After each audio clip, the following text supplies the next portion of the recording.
Welcome back to the Remedial Film Class Podcast. I'm your host, Dan. And I'm Travis. And I'm George. And we're holding hands in the moonlight, just going on a fall break. That's right. The fall break continues, folks. We are talking about Friday the 13th, Part 4, the final chapter. What do you think, George? Sad. Last one, right? No more after this. Right. Final my ass My ass. is what I said before I put this DVD in. It's true. I got that text. Yeah, you kind of have a spoiler going on. You have a Yeah. set of 8 DVDs. Yeah. Or 9, whatever it is. It's like, yeah, he's going bullshit. I have His bullshit meter's going off. Yeah, I have a box set with 8 DVDs. I think it's the first 8. Nice. But one's a bonus. Like Yeah, features. but this one was the final chapter. So. Final. Yeah. Final in a set of 8. Did you peek ahead to see what the subtitle for Part 5 is, George? No, I didn't. I think you'll enjoy I bet it. It's not the final. The rest of the final chapter. Yeah. Part 2. So now I understand why that kid from Stand By Me was so jacked up. 'Cause Yeah. Yeah, he's got some issues. yeah, he had just went through that, so that explains a lot. Yeah. The time frames are off. But yeah. Yeah.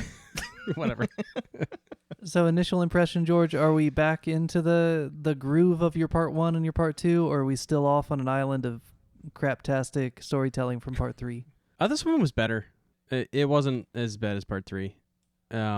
It still had throwbacks to other episodes. You know, at the end of the movie, someone gets thrown through a window just like usual. It follows a similar pattern, I guess. It was better though because you know, as opposed to 3. 3 was really terrible. There was almost nothing redeeming about 3. The effects were terrible.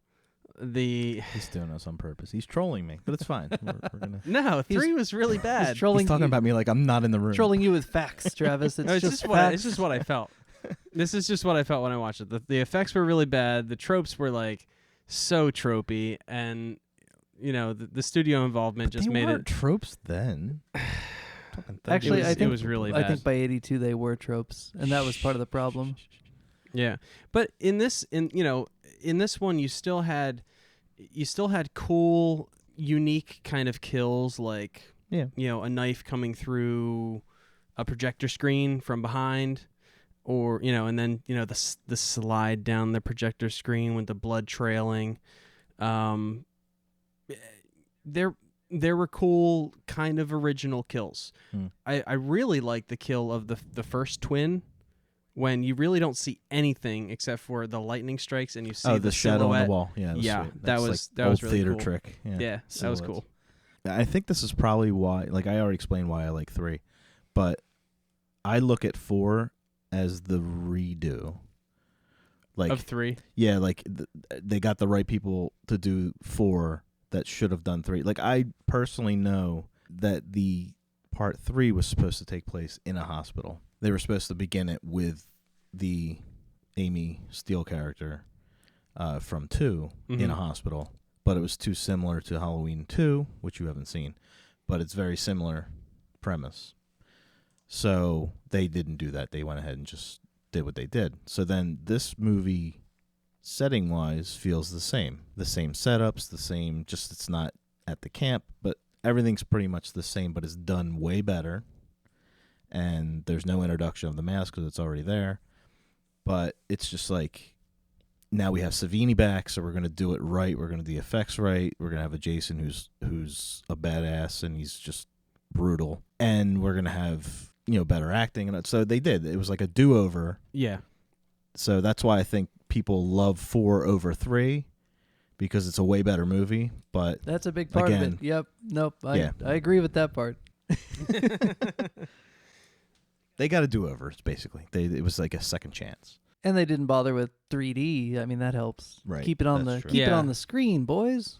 Except for poor Teddy. Teddy gets it coming right out of the screen. That might have been my favorite kill this movie. Full 3D experience. Yeah. Plus, it's not the final girl either. Like, you have a little bit more depth with, you know, Tommy Jarvis is like a better character. I mean, I knew from the very beginning. I just had that feeling in my gut that the kid Mm-hmm. that is making all the masks and is kind of a little weird himself is going to be the one. Well, yeah. Goes on after this movie. He's going to be like the final girl. That was my gut feeling. Turns out he ends up being a lot more than that. Oh, yeah. Well, I'd be curious. Next time I meet Savini, I'm going to ask him this because it's always been a thought. Was that in the original script, this character, or did they purposely make him like a child version of Savini? Like, to me, that's what I think Savini was probably like when he was a kid. What was the kid's name? Tommy Jarvis. Yeah. You know, he was doing it. I think it was Dick Miller or whatever, whoever the makeup artist was from the 60s or 50s, that he emulated. You know, was that him when he was 8, 9, 10 years old making silicone masks and all that stuff in his house? Probably. Because the kid was weird. Well, it's certainly not a coincidence that the kid's first name is Tom. Right. You know? I mean, that's a bit on the nose, if anything, but he's a heck of a character. I'm just curious if it was actually in the script. You know how they have like the description of a character in the script? Was that something that was thrown in as they were making the movie to make him a mask? You know, more of a... Because that really wasn't essential to the story, his collection of masks. Like, it didn't come up. He didn't come down wearing one. But, I mean, we're getting ahead of ourselves here. We still haven't even finished our initial making fun of part 3. Sure. We'll get back to that, I guess. But it does become pretty essential that he has the creative skill to basically doctor himself up to be a little Jason, to pull a distraction at the end. So yeah, I'm pretty sure that was all intentional, 100%. Okay. Every last detail, just to rub it in a little more. They did it on purpose. So if you were to look at part 3 and our complaints about it in our last discussion. If you were to make notes of what we discussed and what audiences at the times discussed, it might look something like this. Part 3 had terrible character development, bad acting, weak kills, crappy dialogue, too much Jason. Like, we're looking at this guy the whole time, it's not scary anymore. And there's, like, minimal nudity. Mm-hmm. Now, if those were your notes, part 4 was listening, man. Yeah. Like, from the first minutes, you've got all those corrected. Mm-hmm. Absolutely. Just boom. Although the Shelley character in this movie was a bit of a dick as well. Shelley? What Shelley did we have? The comic relief was the friend who kept telling George McFly that he was a dead fuck. Teddy? Teddy wasn't. Teddy wasn't your Shelley. McFly. You know who your Shelley was? It was that smart ass computer. It had the worst mouth. Had no concern for Jimbo's feelings. I blame the computer, guys. Computer. The computer said I'm right. Are those bongos or was that your keyboard? So one thing this movie has that none of them had to this point, victims in mourning. And that sounds a little like bleak or gross to point out. But in the hospital, they pan by a waiting room and you've got like a crying family. And you like for the first time in the series... Like you see feeling. You see feeling come out of it, not just fear, but like the actual ramifications of the horrors of part 3. But see, that's kind of overshadowed by the goofiness of the coroner. Like I didn't even notice that. What goofiness? You don't think the coroner was a bit goofy? You mean eating my good a sandwich on top of a dead body? My good friend Axel? Axel or whatever. Yeah, Axel. Yeah, he was kind of a douche. I don't know. What? He was douchey. George, I don't think that Travis watched the same movie that I did. I thought Axel was a guy to... I thought he was... really aspired to. Oh, is he misunderstood and very well developed? I thought he was pretty down to earth. Yeah. I mean... All right, you guys got together earlier. I think you have to be that way, to do that job. I mean, That's it takes what it comes down to. It takes a lot of work to become the Super Bowl of self-abuse. And I mean, he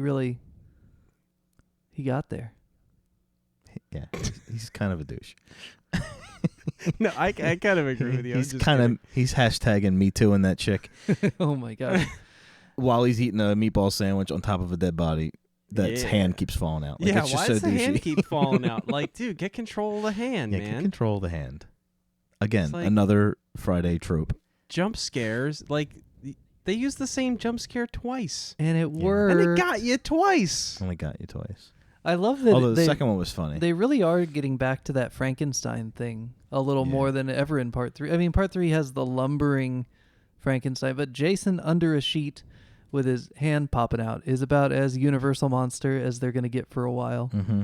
I love that. But he was way more freight trainish in this movie. He was quicker and more destructive. Like he was, like he was like Mike Tyson in this movie. Well, that's another thing that they fixed from the notes in part 3 is they actually call him Jason. You have a character who's aware of Jason and explains to people who this guy is. It's not just some random guy in the woods. Yeah. They really fixed everything with part 3 in this movie. No, I missed it.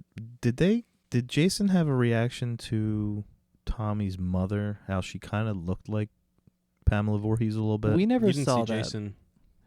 You never saw that? Like, No. I wasn't sure. I kind of noticed her, but I wasn't sure if they ever touched on that. That would have been an interesting kind of thing to do. I almost thought because of the way they did her kill, which I don't think they ever paid off her kill. They don't.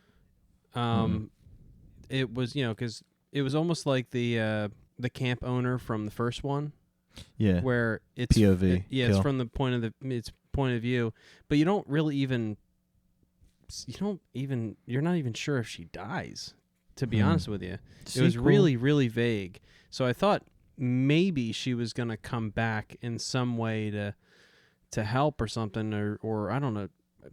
I thought that scene was going to be more than it was, but apparently I was wrong. Right. There's an alternate ending, and it's on the newest release. I think it's on the last release from the early to mid 2000s. So it might be on the special features on yours, where they actually show, like without audio, this alternate ending where Trish runs across back to the other house and goes upstairs and finds her mom dead in the bathtub. Okay. But then she pulls her mom out of the bathtub, and Jason's behind her alive for some reason. And like the mom's eyes open and they're all white, and then it cuts, and that part was a dream, and she wakes up in the hospital. But they cut that out, and it's probably for the better. It's not the best execution, but it definitely leads to a weird, non-paid off kill. Yeah. Yeah. But do you have to pay off all the kills? No. Well, I mean, in Halloween, they kind of later on they kind of give a wrap up of who's been killed by showing you everybody at once. So that's kind of a tropey thing in slasher movies. They kind of do the reveal of the kills at the end or whatever, but she just never really popped up. So, yeah, she might have been dead. I guess I expected it because there weren't any, unpaid off kills up to that one that I can remember. So, well, maybe she comes back in part 5. What do you mean? I thought this was the final chapter. I'm thinking about starting another Facebook page, but making my name James Gum. Why? I think that's a great idea, Travis. How funny would that be? James Gum. Just do like video broadcasts, but from a really dark room, so nobody knows who it really is. I spent my day. I went to Wegmans. Got some ice cream. James Gum. Hey, I don't. Sounds like. Hey James. Shrugs. Hey James.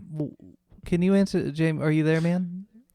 Yeah, I'm here. Hey James, can you explain to me why there are twins in this movie and one of them is British? Are they both of size 14? I don't know my women's sizes. I'm gonna bet no, given your track record. Probably you must not. know the director. I don't know. Were they even twins? They were supposed to be, I thought. Did they? I don't know. When they showed up on the screen, I definitely said, "Ooh, twins." Yeah, it was like the Double Mint commercial. They the actually Wrigley's were commercials. double mint twin girls There at you one go. point. Yeah. No, they're twins, but one of them has like a very just standard, "Hey, I'm from America" accent, and the other one does like Right. the transatlantic kind of like 50s acting or 40s acting. Okay. Well, see, one of them was a stage actor. Right. That's She what was it playing to That the back must row. be it. Right. Yeah. It's very strange when you focus on See, it. now you're learning. Go back and focus on it because one of them has like that weird faux British 1930s and 40s and 50s transatlantic accent thing going on. It's very I mean, weird. it's not like that Madonna accent where you think she's from Britain or whatever the hell she's doing. That She's like some kind of British Valley girl Yeah. somehow. No, that's it's funny. exactly like that. That's why it's so distracting. Yeah, I'll have to check that out. I mean, I watched it, but I didn't really notice they had an accent. I was Only the one. Yeah. So That's the funny. prude is much more like, oh, we must be going. Oh, hello. And the other one's just Cheerio. like, hey, what's up? It's like, oh, okay, she's down. What's up? I saw a review once of part 4, and the guy did a really good, I guess the scene where they're all kind of macking on each other in the house. You don't know who's going to go with who and all these The different weird 80s party? things. Yeah. Is that how people partied in the 80s? No. Well, sometimes. But It's when he terrible. said, every time he would say one of the twins' name, he would kind of guess at it. He'd go, like, what were their names? It's like Tina. I and honestly don't remember their names. Well- I know well, them as he the would British say- one and the and- American one. Yeah, he would be telling the story. He goes, and then Johnny's with Tina. It's the funniest. I was like, that's hilarious because you don't know who they are. And he's like, and it gets weird. Like, did he already hit on her? He's not really sure. I had trouble with the same thing. Trying to keep track of who was who. But it is the greatest movie ever made, George. So. It'll be way easier This for you movie? to tell I don't know about when you that. focus on the accents next time. You'll be like, Right. oh, she's a prude Okay. because she's like, oh, I must be going. I'm going to go without you. Hello, cheerio, chip chip. That's the Did best she maybe scene, have? because she's talking to her sister who's in bed with George McFly, and Right. and Mhm. she's like, well, I'm going to go without you then. And the other girl's like, don't forget your raincoat. Right. Like the disparity in accents is palpable. Maybe she just like binge watched Super Nanny or something, and it just kind of stuck. Super Nanny. It's where she got her personality from, Yeah. too. Oh, That's funny. Maybe did they have side ponytails? Maybe that's how you could tell the difference. jeez Louise. One's to the left. George McFly. I love it. How classic would it have been if he was looking through the window at one part in that movie? I mean, we had some of that, but it was Tommy Jarvis checking Right. on the scene through the window. That's what I wanted to write down. I was like, I wonder if George is going to say, because I think we did, what was the one movie we did where you said he's I was pulling like, it? oh my it's god, Psycho. oh my god, he's Psycho. McFly. Oh my He's god, he's Stan Marty McFly. McFly. And then George was twice going to, in this movie, go, he's George McFly, because Jarvis is looking through the window. And then there's George McFly dancing like Elaine. Hilarious. You don't dance like that, do you, Dan? Only when I'm, paid. Mm. You mean when you're like hooking? I mean, what does that mean? Hey, everybody's got a side hustle, Travis. We can't I hear all you. be so You gotta- fancy. You got to pay the bills. I We hate the can't bill. all be the British twin. Some of us have to be the other one. I got to get my raincoat out of the flat in the Louvre. Other than the insane accent, though, I think the acting in this movie is as good as any of the other ones we watched, slasher-wise, back to even Halloween and Chainsaw. Like, the acting in this movie is really good. Yeah, it's good. I like everybody for what they do. Even what's the name of the guy who plays Jason? Is it Walker? What's his last name? Oh, is this White. this is Ted Texas Ranger. Ted White, Ted- isn't it? Ted White. That's it. Ted White. Yeah, he's really good in it. He's a heck of a Jason. He might be the best Jason, like pound for pound. I mean, I know Hodder is like a different Jason and really awesome. We love Kane. Yeah, Kane kind of did his thing. But I really like C.J. Graham too, and we haven't got to Graham that is point. my favorite. Mm-hmm. And Graham is my favorite. and Fat Jason, whoever that guy was before they got C.J. Graham, I like that. I like Fat Jason a lot. PHAT. Talk about a Have I seen Fat Jason yet? no. You'll see him though, and you'll know right away. Oh, this is Fat Jason. I was warned. He gets I rumbling. thought that was part 3. No, part 3 man, was kind of that's- Fat Jason. He had no neck. No, there's one later who and he gets recast mid movie to C.J. Graham, who's just built like a Right. brick shithouse. So you go from Fat Jason to like actually physically scary Jason. Yeah, Graham's like he's like more like the Myers sleek. Mm. Yeah, he's my favorite. He's really So, good. You'll see. Yeah. This guy's real good though. I like Ted White a lot. Yes, and apparently he sticks up for cast members. Yeah, I've heard that story. Well, you shouldn't try to kill your cast members though. No, you should not try to freeze girls to death. I haven't.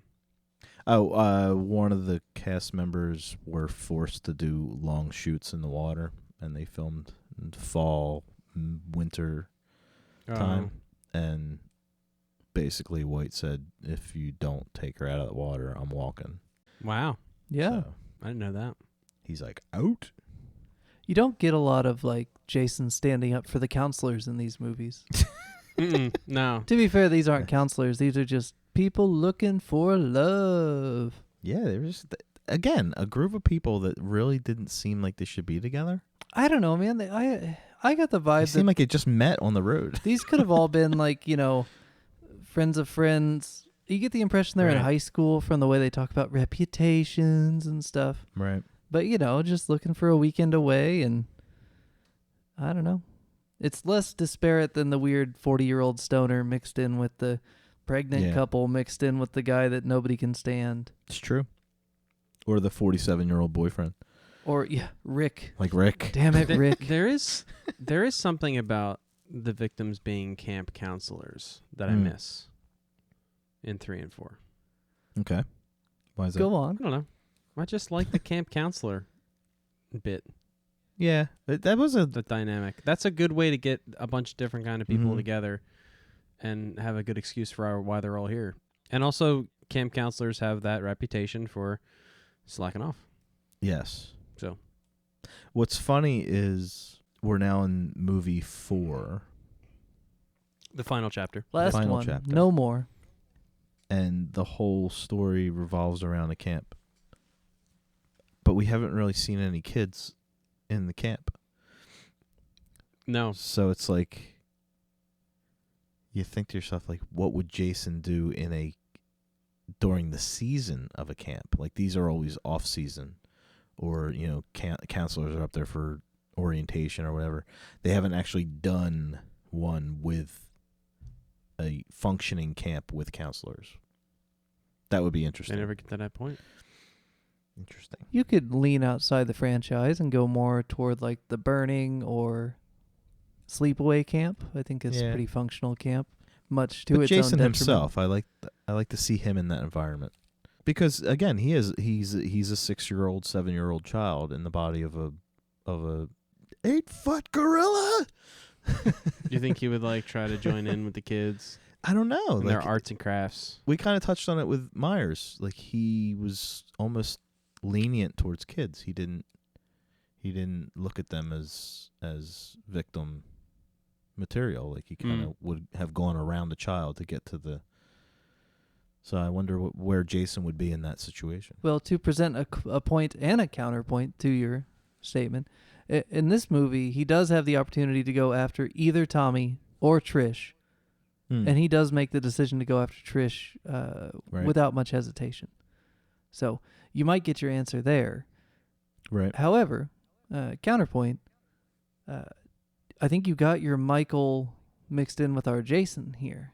Because you say he's a 6-year-old boy in a grown-up's body, but if he survives the drowning somehow, he's had that entire span to develop on his own in the woods. Yeah. So I don't know but- that you can really classify him as much as we freeze Michael in the institution. I don't know in this current backstory if you can freeze a Jason, or if he is just now like a 40-year-old yokel with a machete and a mask. Right. I guess that comes with the character. Like, I always kind of put Jason in the not frozen because of psychology like Myers, but you know how you meet a 35-year-old man who's basically a 10-year-old mentality. Like, I always thought of Jason as that. I think I know what you're saying. I think it's because of the mother. Yeah. Because of the mother, you would assume that she would have been so sheltering. Overprotective. Well, and she had to have been, because Well, he was deformed. He was basically a target for bullying and yeah. and So it's even constant. if he had survived, well, now we're getting into if he had survived and then Well, I believe he survived. I don't think he's a zombie walking around, but I would just be curious to see where he is in his brain development. Is he always going to be a child in the body of an adult, or if he did grow with his body and he is a 35-year-old man who just doesn't like counselors and he's able to think on an adult level. yeah. Like, I always kind of pictured him as somebody as like a 10 or 12-year-old mentality, maybe even a 9. Yeah. That didn't have That that never development. went past that. I mean, you could paint it. There's a lot of room for interpretation, as we talked about with part 2, where is this really Jason, right? There's room for interpretation with part 2 and part 3 happening the same weekend. And this one happening either immediately following or maybe significantly later. They don't really give you enough that you can come up with a definitive timeline for where part 4 is. You know, how long does it take him to get back? And is it right away? And do they just cut for the sake of the movie? Or is it an immediate? Who knows? But I think it's immediate. It's got to be immediately after 3 because 3 to 4 is immediate. The beginning of 4 is immediate. But after he leaves the hospital... Right, how long is it? Is it the next day? Is it a week? Is it a month? Is it a year? It's pretty quick because of some little hints, but there really isn't a definitive timeline like there is for part 2 and part 3. Anyway. Yeah, I just assumed. If you assume for a moment that they do all happen in the spree of like one really rough week, for all you know, Jason Voorhees as we know him is actually living under the name of Bob Smith in town, and he's a janitor at a school, and he keeps to himself and works hard in the evenings, and he just had one really, really bad weekend. Yeah. A spree, if possible. you will. So, who knows? He got off his meds. See, it all comes back to we need a better medical safety net. Yeah. He would have been better off with some counseling and some totes. Some medicine. It's funny. The dialogue in this movie makes me happy. My favorite line is he thinks that's funny. He thinks that's a funny thing he's doing. So well delivered. I mean, I believe at that moment that Crispin hates that guy next to him. Yeah. But the rest of the movie, I don't feel that. Well, he calls him a dead fuck like 19 times, doesn't he? The hand in the pants, and then the thumbs up he gives that girl, and then the wave is so good. Well, having Glover in this movie is kind of... It's the same as having Bacon in your movie. Like, he's the only one out of this group is ever going to go on to do something. Yeah. And you can tell he's going to be the one that's going to get... Like, you could just tell he just carries himself. Yeah. And he's not even George McFly yet. Well, you know, some of the folks in this movie did go on to do other things. I mean, Corey Feldman had a really successful music career, and... All right. I mean, Feldman removed from that, yes. Peter Barton. Yes, I mean, the dreamy Peter Barton, he did some stuff. He's in a couple other slashers. He's all right. Judy Aronson, she's in Weird Science. Yes. So, I mean, you got people that are in other stuff. Was she in Weird Science before this? What year is Weird Science, man? This is 84. I think 83. I think 83 is Weird Science. This list is 85 here, so I'm thinking... Is it? She probably walked right off the set of this. And went to that. Walked past a DeLorean to go to Weird Science. You know what's interesting about this movie versus 3, but also the same as 3? Friday the 13th Part 4 is self-referencing the whole time. It's just playing the hits again. But this time they got a better producer, and so the album's coming out way better than last time. Yeah. Yeah. It's cleaner. I mean, I made a list of influences from the earlier movies. And it really is. I mean, Friday the 13th, Part 4 is Friday 1, Friday 2, Halloween, Psycho, and Bay of Blood. Again. It's the same thing. We're just doing the same old thing. But because it's directed well and it's written with care, we've gone from a formulaic bore to an execution of the formula as it was intended. Right. I agree. And I know you rolled your eyes last time when I said 3 became the formula of Jason, and I know you hate the movie, so you think 4 is the formula, which it is, but they just took, like you said, the more talented people. Everything lined up, and they took the formula that they tried to establish in 3, and they establish in 3, and they actually execute it in 4. But it's the same formula. Oh, no, Definitely. It's totally the same formula. And I don't know if I rolled my eyes at the third one being formulaic as much as I did just the movie sucks. And so I just can't give it any credit. Right. But it's very similar to the as a third saving one. grace. Yeah. Even if it deserves the credit for He's not getting establishing the formula. He's not going to give it. No, sorry, part 3. No, yeah, you don't get none. You get nothing. You lose. You get the mask. Good That's day, it. sir. That's all you get credit for. So a couple of just a quick breakdown, just so I can make sure that it's in the air, so we can talk about it if anything pops up you want to talk about. From Friday Part 1, you've got the Savini kill of Kevin Bacon, but this time in a boat. You've got the return of tacking dudes to doors, which was really gross in Part 1, and is just accelerated to a new level of gross with the ripping down of Crispin Glover off the door frame. Ugh. And a corkscrew.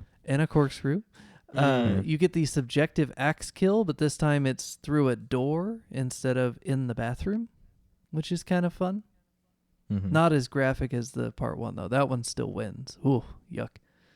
And, of course, you mentioned the window toss, yes. which is in every one of them, I think. But, I mean, it's... It has to be. You know, I was thinking about your Part 1 window toss and your complaints that she's still moving. I didn't care that she was still moving. I actually kind of added to it. Yeah, I was okay with That's that. the thing. I think a lot of these movies survive the MPAA because the kills are quick and it's like an off button and the character's now dead and that's the end. But I'd never considered until you mentioned it, like how much more horrifying you could make it if when that lady comes through the window in Part 1, she's still like 10% alive. Yeah. Like, that's way worse. Like, she's beyond help, but Alice can do nothing except see her friend's final moments. Just, ew, that's way worse. It's the same thing with Rick. Like, to me, the kill where his eyeballs pop out terribly is not really the cool part of that scene. It's him being muzzled while she's standing 3 feet away, and he's just basically holding him silent while his feet dangle. That was way more terrifying than the stupid effect they did. Agreed. But a good director would look at that and say, "All right, that's our part. We don't even need that gimmick. You don't even have to see him die after that. That was enough. That's a great frame. You're seeing her. She's literally almost shoulder to shoulder with him. He's quietly being muzzled, and you know he's going to die. Yep. It's you don't have to show him die. You can pay him off later if you want. A good director, bad director. No. You cannot blame that on Steve Miner, because Steve Miner killed it in Part 2 and comes back later and kills it in H2O for the most part. That's all studio involvement and the emphasis on 3D. Right. Yes. We got to get the eye Right. pop. We put too much money into it. The suits killed it. It looks like garbage, but just work around those wires because we already paid for it and we need the 3D to sell tickets in the theater. Right. Don't blame I Steve agree. Miner for that. I love Steve Miner. But, I mean, at the same time, Joseph Zito, I've seen The Prowler. Have you seen The Prowler, Travis? Parts of it. Yeah, I've never seen. I sat down and watched the whole thing. It's good. It's a classic. It has its place in slasher history.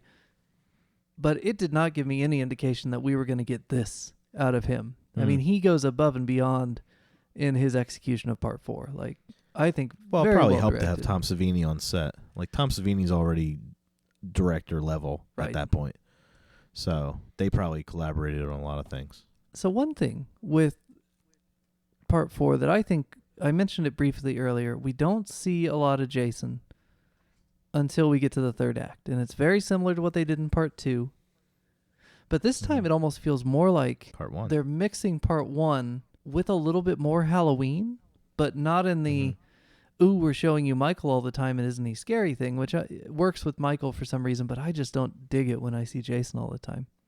But what they've done is they've introduced the character of Rob the camper with all the intel. I mean, he's like, he's the Ahab of this movie, if you want to go with the Leslie Vernon type nomenclature. You know, your Moby Dick Ahab. He's Loomis with a shotgun or a rifle. Yep. You know? Yep. Like, that was a really cool addition to this that we'd never had before.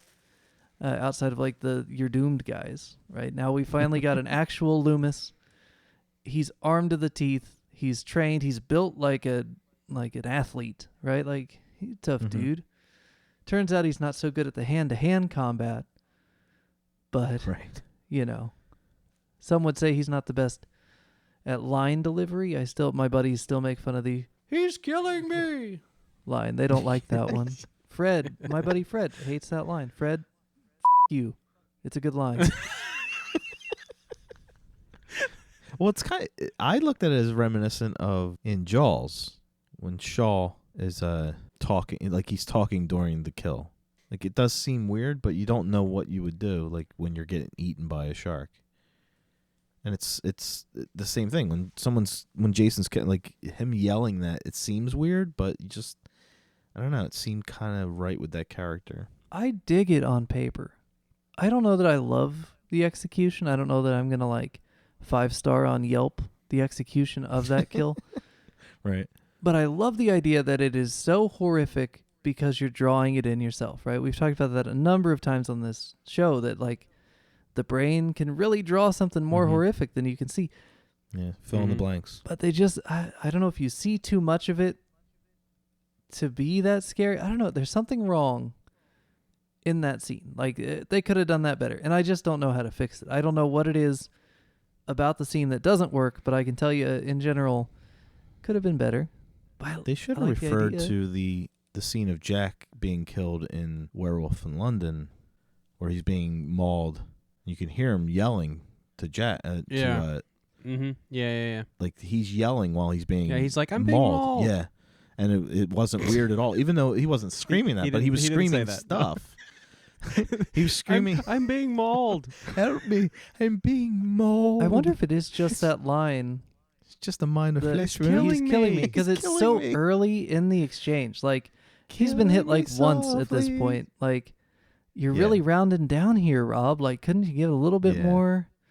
I mean, what was all this training for and all this gear if you're just gonna take one hit and be like, "Well, that's it. He's killing me." Call it a day.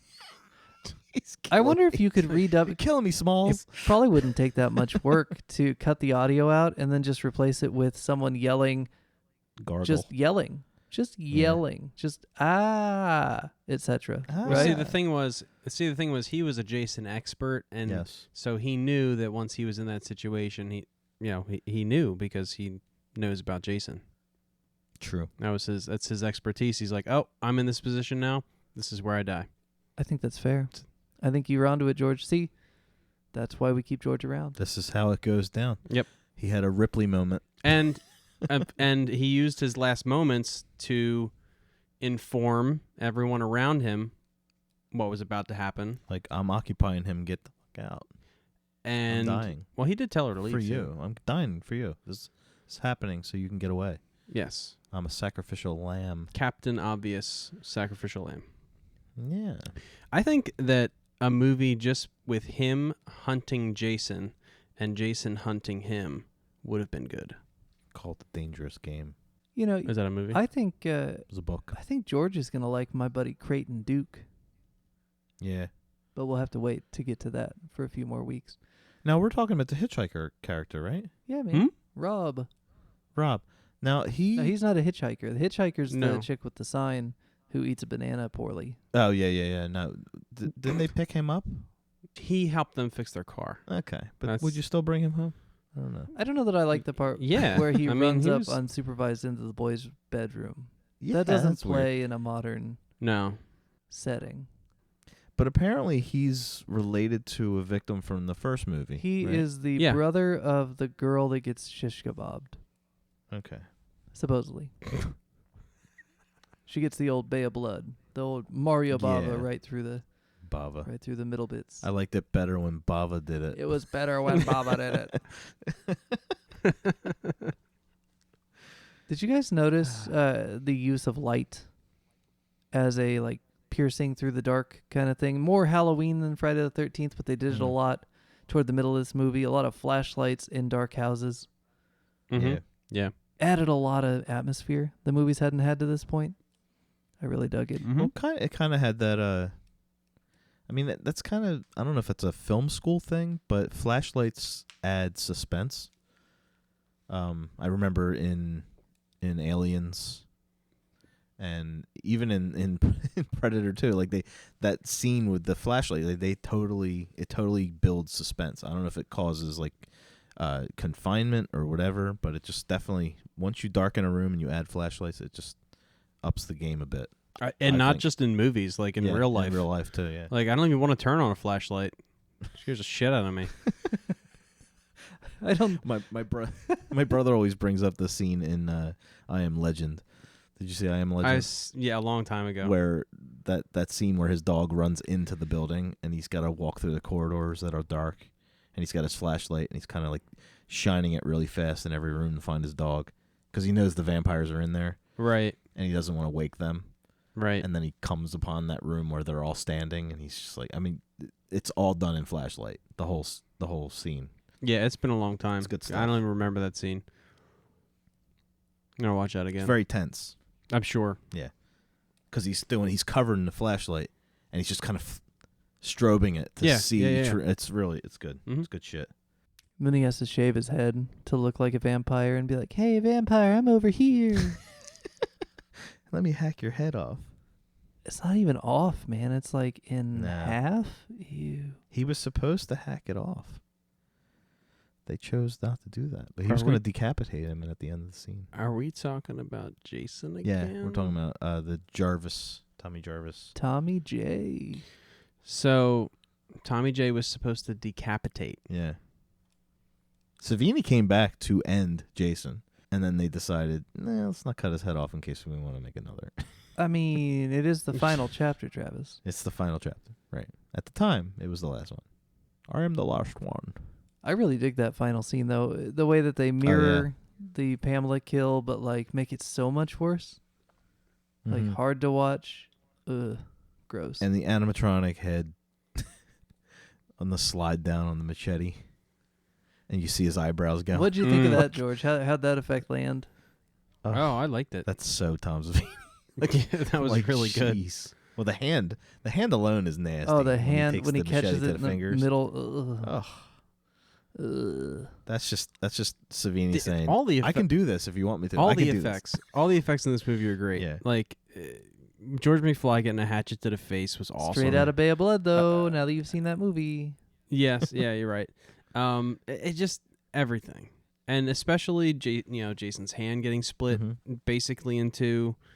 That was nasty looking, awesome. Very gory. Surprised they didn't get I think, did they cut that up? The MPAA? you should see. I was watching today. They have extended kills on the newest release. I think it was on you guys' one too. The newest one that just got to my house this morning. You know, it's amazing. They have extended kills for a lot of the Part 4 kills with Joseph Zito's commentary over the top, the director. So Oh, wow. these are, I think, from like 2009 they produced everything. So they have an extended cut of the final kill where the head becomes just like this gushing fountain of blood, right? There's blood coming out of the eyes. There's blood coming out of the nose and mouth and the wound. And it is so gross. Ugh. But you can tell, like, it wasn't designed to be the final cut. It was designed to be interspersed with other cuts. You know, it's just like a real Right. long, leering shot of this head just spraying blood in every direction. It's super gross, and I highly recommend you check it out if you can find it on your DVD. All right, I'll look it up. It's gooey. But yeah, that kill with with Jason sliding down Yeah. that what is that called? Machete. The sliding down the machete And you see his eyebrows going like, and the face and and the expression that his face is making as he's sliding down, and I'm like, oh my god, yeah, Savini really outdid himself. I mean, it's good stuff. it was good. That might be the best Savini kill of all. I mean, he gave himself a pretty sweet one in Maniac. That's right up there. Yeah. I mean, the arrow in Part 1. But I think that final Jason appearance might be the crowning achievement of at least that era of Tom There's Savini. something in Creepshow that I really love, but I'm not going to talk about it because that might be one of the movies we do. Ooh, Creepshow. But I mean, it has a yeah. great parallel with this movie. Yes. And we're talking about the dancing, right? Sure. Ed Harris's dancing in Creepshow is on the level Yeah, of it's bad. of the Crispin Glover dance. Those two, Yeah. they vie in my head for best dance ever. They go back and forth.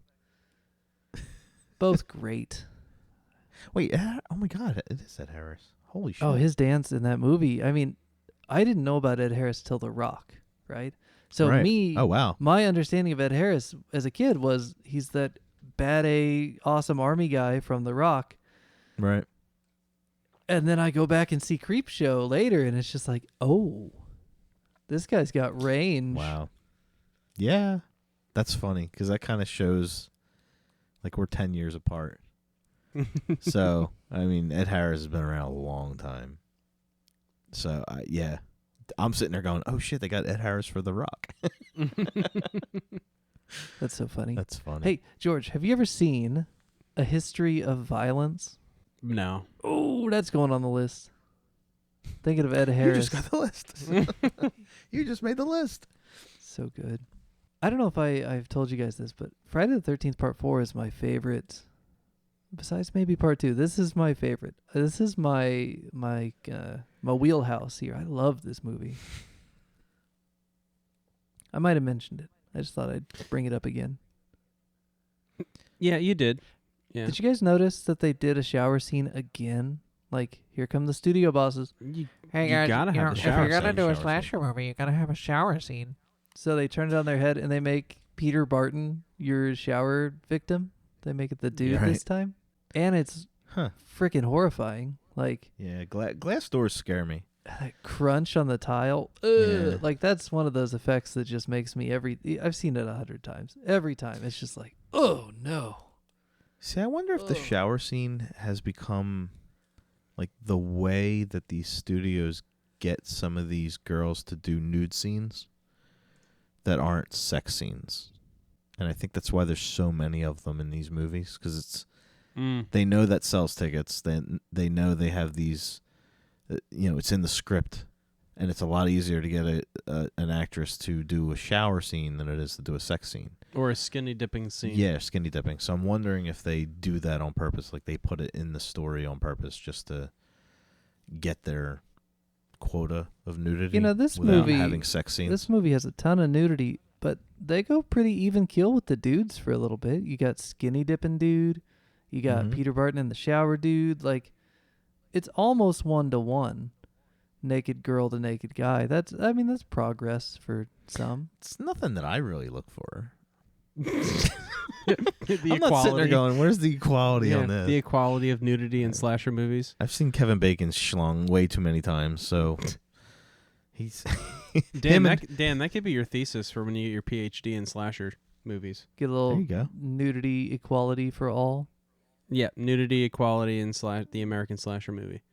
Did they show those kind of movies at the movie theater when you were working there? What kind of movies? The kind that that Teddy was watching in the living room by himself, drunk. I don't know, what was that, like 1920s porn or something? No, we didn't have any porn. I don't We did understand. find a reel up in the projection booth. We did watch it. Uh-oh. It's like an old 70s, not John Holmes movie, but it was like buried. Yeah. And the projectionist like, we're watching this tonight. And you're sitting next to me. Yeah, bring your popcorn. Cut a hole in the bottom of the cup. Oh, jeez. Yeah. Oh my. But yeah, I think Me that too. is like 1920s plus or minus 10 years like porn loops, adult loops. I don't know what they would have called them back then. I don't know my 1920s porno terms as well as I Didn't they should. call them stags? At some point they don't become know. stag I think they were called films. stag But films when or I think of something. stag films, I think of Bachelor Party. 7. So I mean, Yeah. we're still 60 years off the filming point. I don't know, George. Research project for Look it next up. time. Go tell me Google that shit. That would be everything my you can PhD. learn about the porn of the roaring 20s. I'm just laughing at the thesis thing. Because What? one of my favorite movies is PCU. And that's... the guy writes this thesis on Gene Hackman, Michael Caine movies. And how at any point in a day, 24/7, there's a Michael Caine or a Gene Hackman movie on TV. And then the end of the movie is like a Gene Hackman, Michael Caine movie is playing. They're both in the same movie. And he's like, this is my thesis. He's like, starts flipping out. He's like, they're in the same movie. I could just see you writing that. Get on it, Dan. I wrote my first paper on the Jason movies in 6th grade. Really? Yeah. What was your premise? I don't Thesis? even remember. I just remember how awesome it was to be in a, highfalutin writing program and then be like, hey, very straight-laced Georgia Peach teacher who doesn't allow me to say yeah because it's improper. I should say yes at all times, and I'm not allowed to chew gum in class. I'm going to write a paper on the Jason movies in 6th grade. And she let me get away with it, so thank you. My 5th grade, no, it was my 6th grade or 7th grade teacher let me do a movie trailer for a Jason movie for the project in class. That's amazing. It was pretty cool. I don't even remember what the subject was, but I just remember filming scenes with a VHS camera wearing a Jason costume down in the woods, and we filmed like 8 minutes, and we created a movie trailer. It's pretty sweet. I think it was like storytelling. Like the project was storytelling, and she let us. I was like, "Can I make a movie? Can I make a trailer?" And she's like, "Yeah, as long as it tells a story." Hey now. And Did you have a shower she's scene? Fired.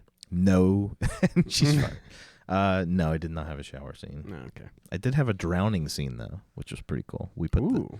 we filled an aquarium up with water, and then we filmed underneath the aquarium, and then I had Jason put the kid's head in the water, so we were filming his drowning. Wow. We were ahead of the curve. And then you dumped him in the cemetery and waited till he got all stinky. We did all that. I could take you guys when you visit. I'll take you exactly where we and filmed then it all. they air quotes found him. They found him on the way to school. Right. Yeah, we one found him day. on the way to school. We might have caught on to this earlier, but George wouldn't shut the hell up during that story. Yeah, right. Both ways. No, we edited. We had Jason grab the guy from the back of the head, and then we filmed that scene, and then we filmed the underwater scene, Yeah. and then we edited them together. I believe you. For 7th grade, it was pretty damn awesome. I don't believe him. You don't No, believe me? I need video evidence. I wish I knew where that video was. You know what? She probably doesn't have it anymore.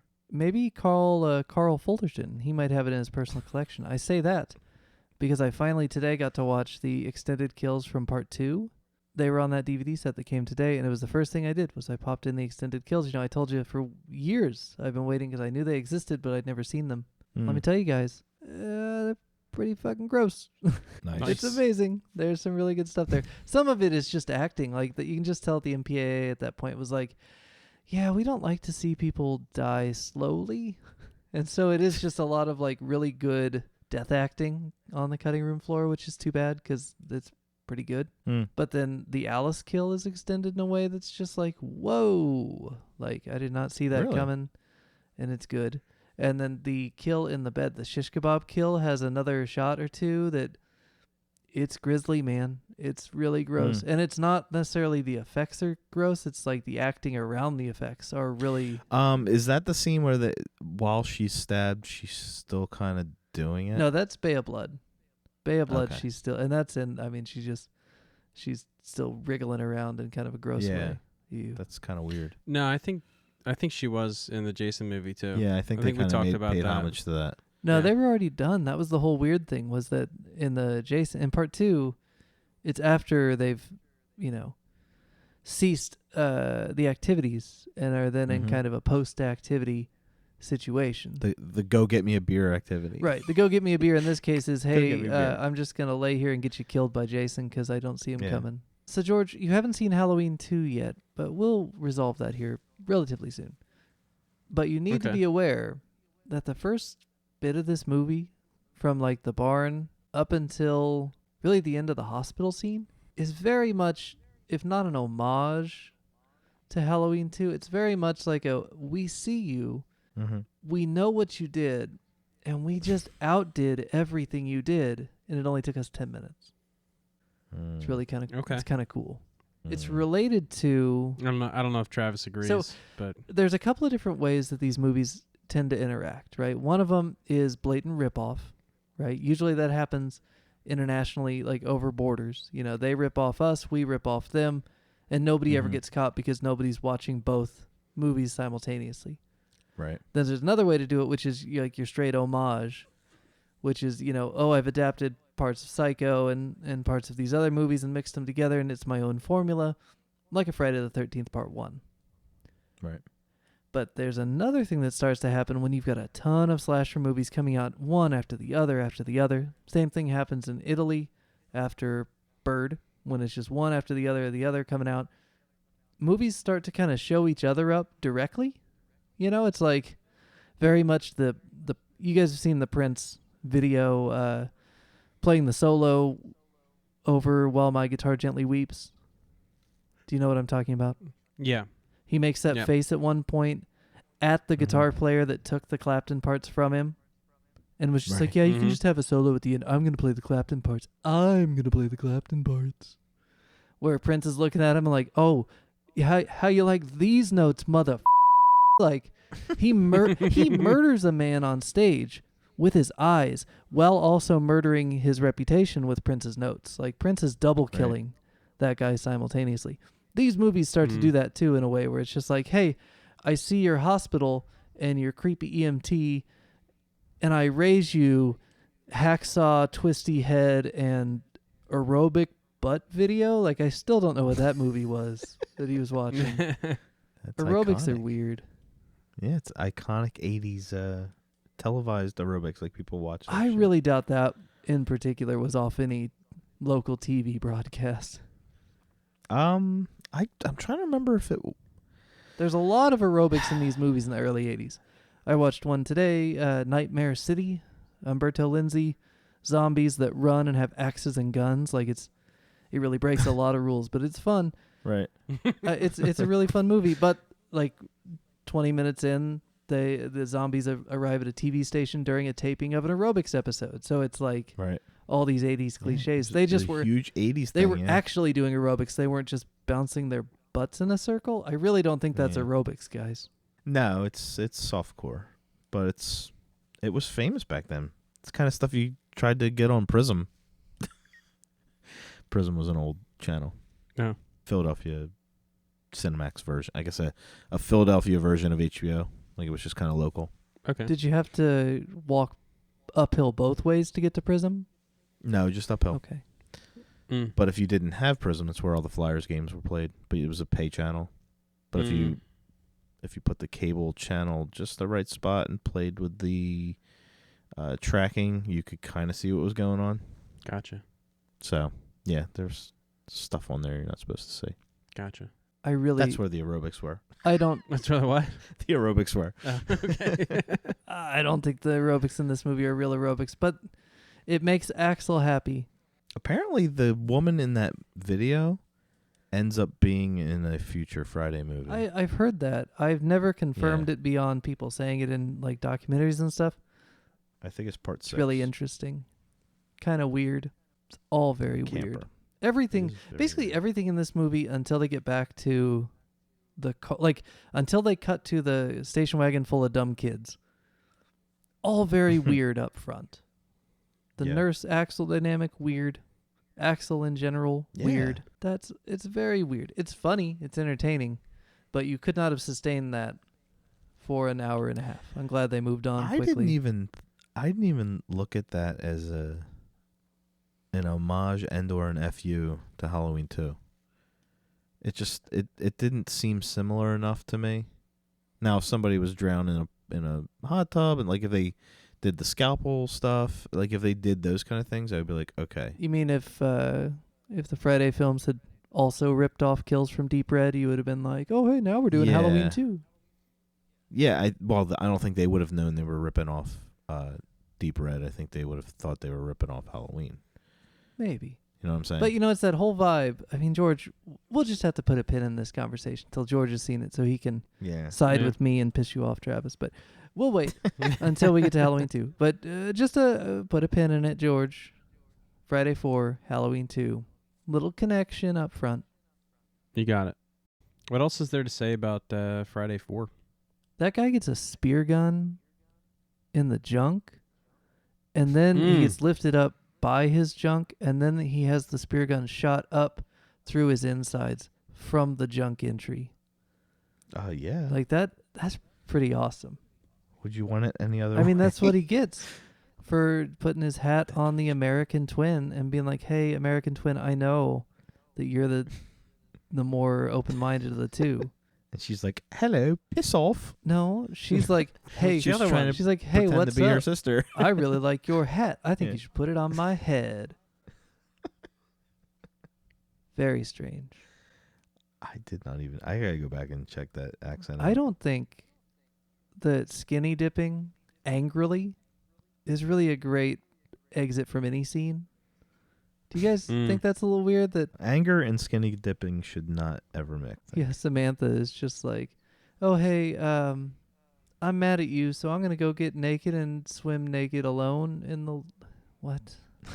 That'll show you. Yeah, but I mean, got him a spear gun on the dick, so I mean, there's a little karma in these movies now and then. So she showed him. So George, we did it. We got you through the final chapter. Yes, Of the Friday final the 13th. chapter. There are no other movies. There are no other Jason Voorhees movies. I bet it's Friday the you feel like you 13th. really came to the end of this series a little faster than you expected.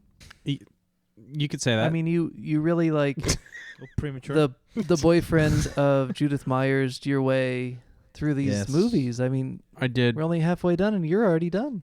Final chapter. Yeah, it's the final chapter. The other 4 discs are basically for shipping purposes. Gotta Yeah, even they're out just the padding. weight in the packaging.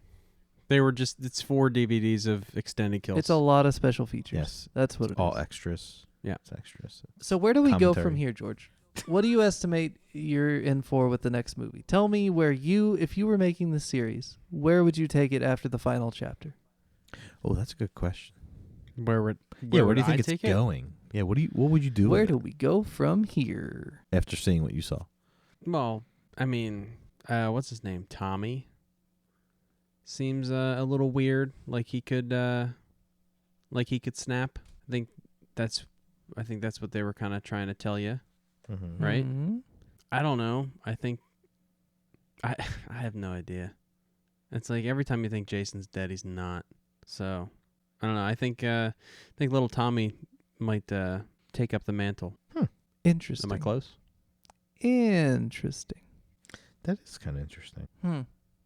Well, you know what? I think we're going to leave it at that for Friday the 13th Part 4. George, Okay. let us know as soon as you're ready to talk about Friday the 13th, whatever the next one is. Is it Part 5? Is it something else? We'll see.